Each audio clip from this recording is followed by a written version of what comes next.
ప్రభుత్వంలో ముచ్చటగా మూడవసారి ఎమ్మెల్యే అయినటువంటి జీవి ఆంజనేయులు గారి నేతృత్వంలో ఈ రోజున గత 4 సంవత్సరాల నుంచి ఈ నియోజకవర్గ ప్రజలు, ఈ పట్టణ ప్రజలు ఏదైతే కోల్పోయారో ఆ ఆనందాన్ని ఈ రోజున మనస్ఫూర్తిగా అనుభవిస్తున్నారు. ఊరంతా పండగ. తొలి ఏకాదశి పండగ అంటే మనం వినుకొండ పండగ, వినుకొండ నియోజకవర్గం, వినుకొండ పట్టణం, వినుకొండ ప్రాంతం, అన్ని ప్రాంతాల నుంచి వచ్చి ఘనంగా చేసుకునే పండగని ఈ రోజున మన ఎమ్మెల్యే జీవి ఆంజనేయులు గారి నేతృత్వంలో మరలా పునర్వైభవం వచ్చిందని ఈ సందర్భంగా తెలియజేస్తూ, ఇప్పుడే బాలాయనాలయంలో మరి ఆ స్వామివారిని, అమ్మవారిని కూడా మేమందరం దర్శించుకోవడం జరిగింది. అందరి కోరిక ఒకటే, వచ్చే సంవత్సరానికి ఈ ఘాట్ రోడ్డు నిర్మాణం పూర్తయి ఎమ్మెల్యే గారి నేతృత్వంలో పాత కమిటీ ఏదైతే మరి సైదారావు గారు, రామకోటేశ్వరరావు గారు పెద్దలు ఉన్నారో వారి నేతృత్వంలో ఆ ఘాట్ రోడ్డు నిర్మించుకొని ఇక్కడ ఉన్నటువంటి దేవాలయాన్ని కూడా ప్రతిష్ఠ చేసుకోవాలనేది మా అందరి సంకల్పంగా ఈ సందర్భంగా భావిస్తూ, ఈ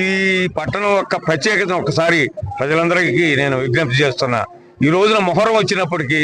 ముస్లిం సోదరులు ఈ గ్రామం మీద, ఈ తొలి ఏకాదశి హిందువుల మీద ఉన్న ప్రేమతో ఈ రోజున పండగ చేసుకుంటూ ఊరేగింపును రేపుడికి మార్చుకున్నారంటే నిజమైన హిందూ ముస్లిం ఐక్యత